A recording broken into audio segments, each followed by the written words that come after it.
So tell us a little bit about what that expansion looks like when somebody's maybe gone through, and kind of learned everything and has gone to the next level. What does that look like? Do you guys still stay involved? Are you guys investors into some of these things with people maybe going on the next level? What does that look like? Oh, you're always investing in their momentum. I just want to take one step back for a second in regards to these quality insurance calls that you're talking about. Yes. I think individuals should take another 30 seconds to a minute to do some due diligence, maybe look up a website, maybe look up a LinkedIn profile.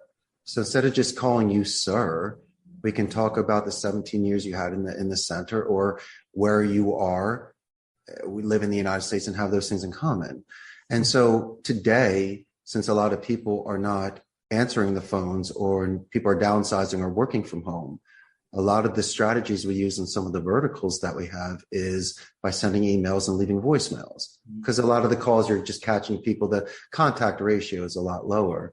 So my suggestion is, instead of blasting out 150 emails a day, why don't you do 120 and take a little bit of extra time to congratulate somebody on a promotion or do something in regards to the company culture. And so I have seen an increased ratio of responses in regards to these custom-made voicemails and emails. And if you're even talking insurance, why don't you Google map where they live and talk about the beautiful white porch and how they spent the last 50 years in that house. And so those are the sort of things, and I couldn't agree with you more. I almost tell them to put the checkbook away, and I just want to talk to you. Yeah. At the end of the call, after I've lasted 15 rounds and you've given me some country time lemonade, then we can talk about the other steps.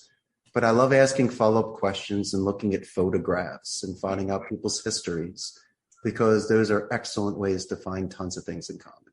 Absolutely. But it's a beautiful thing, especially coming from somebody in a position like you are, Richard, that CEO position, actually taking the humanistic approach when you're working with individuals, when you're working with your workforce, your agents that are there to help with the business, to grow the business. But your approach and your view is really getting to that human level and taking an interest in who they are as an individual. And I think that's one thing that a lot of people have lost in today's society, is taking the time to get to know somebody at a human level. Mm-hmm. And so I think, like with our initial call, that vulnerability piece, that transparency piece for somebody in your position, what you're doing really does set the standards for somebody that is, if you're trying to grow, build, take the time and look at where you're at and say, is there something else that I need to do? Do I need to adjust? Do I need to get at a different level that maybe I'm overlooking? Because we've got so quick in society where it's the microwave, the instant gratification, Amazon 2-day Prime, you get it right away. And we miss out on that humanistic aspect, which is the sad part, because we're missing the core piece of the person.